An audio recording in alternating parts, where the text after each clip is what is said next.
Well, hello everybody. I hope you had a wonderful Monday, whether you've been in school here with us in Burrington or learning from home. We really appreciate your effort and your hard work today.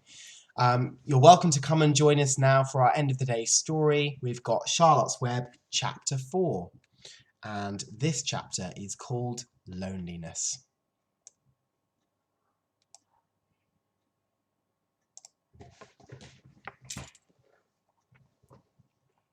The next day was rainy and dark. Rain fell on the roof of the barn and dripped steadily from the eaves. Rain fell in the barnyard and ran in crooked courses down into the lane where thistles and pigweed grew. Rain spattered against Mrs. Zuckerman's kitchen windows and came gushing out of the downspouts.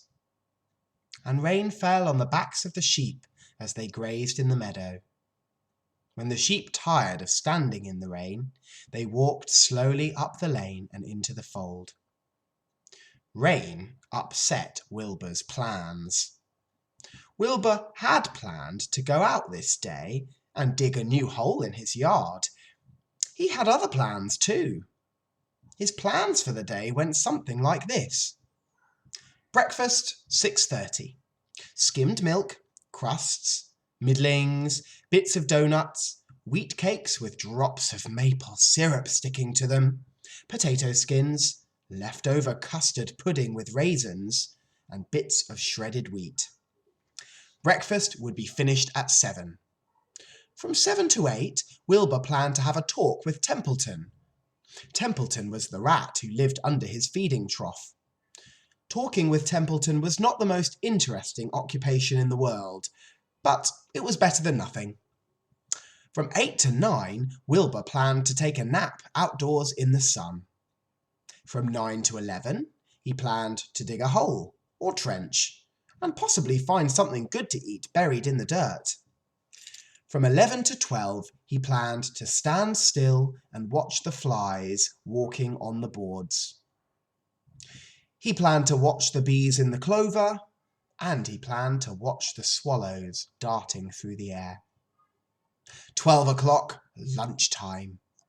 Middlings again, warm water, apple parings, meat gravy, carrot scrapings, meat scraps, stale hominy, and the wrapper off a package of cheese. Lunch would be finished at 1. From 1 to 2, Wilbur planned to sleep. From 2 to 3, he planned to scratch the itchy places by rubbing against the fence. From 3 to 4, he planned to stand perfectly still and just think of how good it was to be alive and to wait for Fern. At 4 would come supper. Skimmed milk, provender, leftover sandwich from Lurvy's lunchbox, prune skins, a morsel of this, a bit of that, fried potatoes, marmalade, drippings, a little more of this, a little bit more of that, a piece of baked apple, and a scrap of upside-down cake. Wilbur had gone to sleep thinking of these plans, and he awoke at 6 in the morning and saw the rain, and it seemed as though he couldn't bear it. "Oh, I get everything all beautifully planned out, and it has to go and rain," he said. For a while, he stood gloomily indoors. Then he walked to the door and looked out. Drops of rain fell on his face. Outdoors, his yard was cold and wet. His feeding trough had about an inch of rainwater in it, and Templeton the rat was nowhere to be seen. "Are you out there, Templeton?" called Wilbur. There was no answer.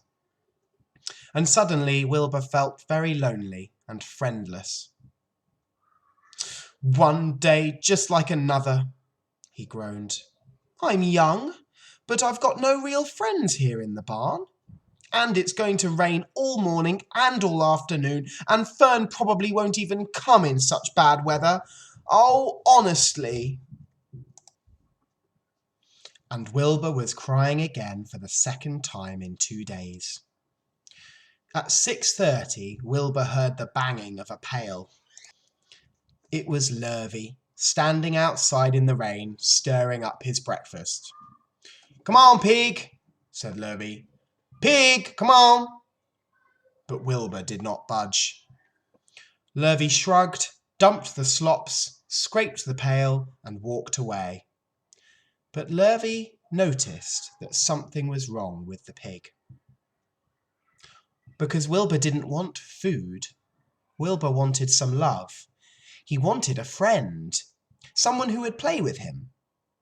He mentioned this to the goose, who was sitting quietly in the corner of the sheepfold. "Will you come and play with me?" he asked. "Sorry, son, sorry," said the goose. "I'm sitting on my eggs, 8 of them. Got to keep them toasty warm. I've got to stay right here. I'm no flippity gibbet. I don't play when there's eggs to hatch. I'm expecting goslings." "Well, I didn't think you were expecting woodpeckers," said Wilbur bitterly. Next, Wilbur tried one of the lambs. "Will you please play with me?" he asked. "Certainly not," said the lamb. "In the first place, I can't get into your pen, as I'm not old enough to jump over the fence. In the second place, I'm not interested in pigs. Pigs mean less than nothing to me." "What do you mean, less than nothing?" replied Wilbur. "I don't think there is any such thing as less than nothing.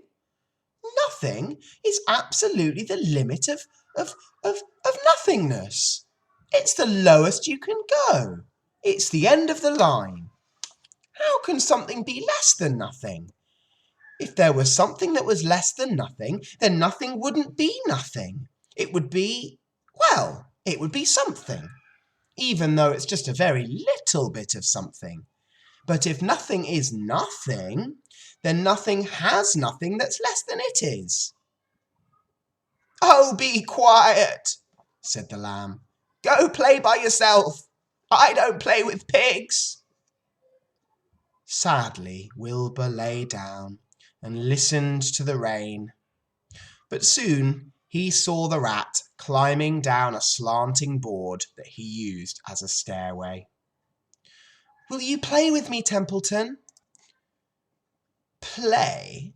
said Templeton the rat, twirling his whiskers. "Play? Oh, I hardly know the meaning of the word." "Well," said Wilbur, "it means to have fun with somebody, to frolic, to run, to skip, to be merry."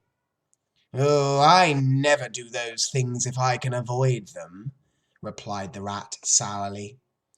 "I prefer to spend my time eating and gnawing and spying and hiding. I'm a glutton, but not a merrymaker. And right now, I'm on my way to your trough to eat your breakfast, since you haven't got sense enough to eat it yourself." And Templeton the rat crept stealthily along the wall and disappeared into the private tunnels that he had dug between the door and the trough in Wilbur's yard. Templeton was a very crafty rat, and he had pretty much sorted things out his own way. The tunnels were an example of his skill and cunning. They enabled him to get from the barn to his hiding places under the pig trough without ever coming out into the open. He had tunnels and runways all over Mr. Zuckerman's farm, and could usually get from one place to another without ever being seen. However, he slept during the daytime and was only about after dark. Wilbur watched him disappear into his tunnel, and then, a moment later, he saw the rat's sharp nose poke out from underneath the wooden trough. Very cautiously, Templeton pulled himself up over the edge of the trough. This was almost more than Wilbur could stand, on this dreary, rainy day, to see his breakfast being eaten by somebody else. He knew that Templeton was getting soaked out there in the pouring rain, but even that didn't comfort him. Friendless, dejected, and hungry, he threw himself down in the manure and sobbed.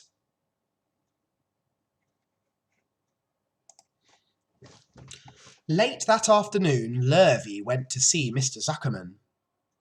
"I think there's something wrong with that there pig of yours. He hasn't touched his food." "Give him 2 spoonfuls of sulphur and a little molasses," said Mr. Zuckerman. Well, Wilbur could hardly believe what was happening to him when Lurvy climbed into his pen, caught hold of him, and forced the bitter-tasting medicine down his throat. This was certainly the worst day of his life. He didn't know whether he could endure the awful loneliness any more. And as darkness settled over everything, soon there were only shadows and the noises of sheep chewing their cuds, and occasionally the rattle of a cow chain from up overhead. So you can imagine Wilbur's surprise when out of the darkness came a small voice he had never heard before. It sounded rather thin, but pleasant.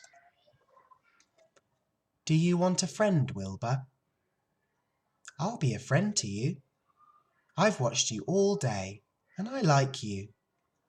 "Ah, but I can't see you," said Wilbur, jumping to his feet. "Where are you?